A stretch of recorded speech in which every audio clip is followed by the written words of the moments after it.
Greetings of the day, everyone, and welcome to Global Kitchens, a podcast where food is not just cooked but deeply understood. I am Ash Chakar, and through this series, we'll be exploring cuisines not only through taste but through culture, history, and human connection. Food, after all, is one of the most powerful storytellers. And I'm Amna Abbasi, and today, together, we'll take you across border through flavors, memories, and traditions. We believe that every cuisine carries a passport, stamped with climate, community, and centuries of lived experience.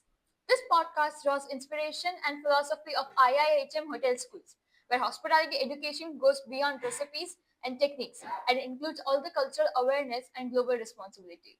And today's journey is especially meaningful because we are going to talk about Botswana, a cuisine that may not dominate global menus but holds some of the most profound lessons in sustainability, patience, and heritage cooking.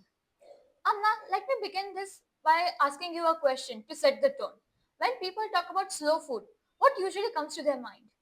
Most people immediately think of Europe, Italy, France, rustic farms, long dining tables, and menus that proudly describe where every ingredient comes from.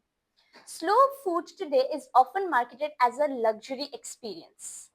Exactly. But what if I told you that slow food existed long before it got its name? That's where Botswana comes in. In Botswana, slow food isn't about trends or a movement. It is necessity shaped by land, climate, and community. Slow cooking wasn't about indulgence, it was about survival, nourishment, and respect for ingredients. Here's something important for hospitality students. We are very familiar with global classics like mukasa, Slovakia, and baklava. But what if I told you that there is something as equally important to study for cuisines like Botswana, which isn't heavily commercialized? Because culinary heritage isn't defined by popularity, it is defined by identity. Botswana's cuisine respects how people adapt to their environment, how food supports community life, and how traditions are preserved without written recipes. For future chefs and hoteliers, this builds cultural sensitivity and humility, qualities that are not just important as technical skills. Absolutely. It teaches students that food is not just a product, but a system which is shaped by geography, economy, and history. Ash, if you would have to describe Botswana's culinary heritage in one thought, what would that be? I would describe Botswana's cuisine as respect, something which is deeply rooted with respect for nature, time, and the community. Historically, food was never about excess.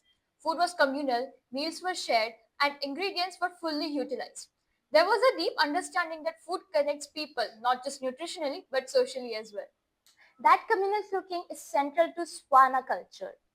Recipes were passed orally, techniques were learned by watching elders, and cooking itself was a social activity. Heritage cooking here is living knowledge, not archived history. Let's talk about a dish that truly represents Botswana, the seswa. Saswa is a deceptively simple beef or goat is slowly cooked for hours with only salt, then pounded by hand until it becomes tender and fibrous. There's nowhere to hide mistakes. Flavor comes from purely from techniques and patience. What many people don't realize is that seswa is often prepared a day before celebration. Resting overnight allows flavors to deepen naturally and improves texture. This is something Tiger Chef GPT by IIHM identifies as an early form of flavor, what modern kitchens now call as passive cooking. It's fascinating how heritage practices align with contemporary culinary science. And this is exactly what chef platforms like Young Chef Olympiad help understand the timing, restraint, and respect for cultures and cuisines. No meal is complete without balance, and in Botswana, that balance comes from Bogobe. Bogobe is a thick porridge made from maize and it is central to everyday life. Much like rice in Asia or bread in Europe, Bogobe has sustained a generation. It represents food and nourishment, not indulgence. What's remarkable is that sorghum is now globally recognized as a drought-resistant future grain. According to insights echoed by Tiger Chef GPT, sorghum's slow digestion carbohydrates made it ideal for long working hours. Nutrition here was shaped in lived experience, not dietary trends. Another powerful element of Botswana cuisine is morogo, also known as dikana. Morogo isn't a single vegetable, it is a category of wild greens. Communities cook what naturally grows around them, meaning, meaning recipes vary from region to region. That flexibility shows a deep understanding of the ecosystem in Botswana.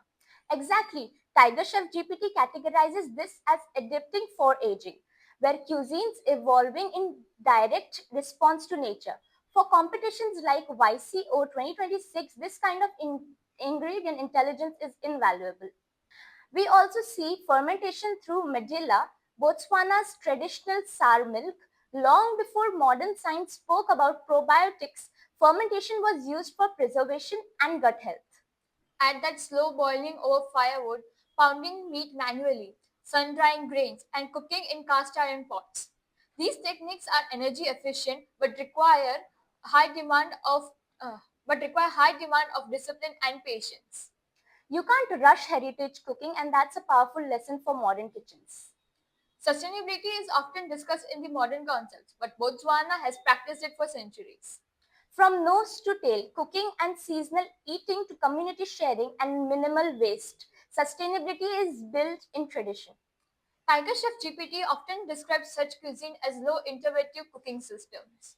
Honestly, if sustainabilities were graded, Botswana would already be at the distinctive level. At IIHM hotel schools, students are trained to look beyond just the recipes.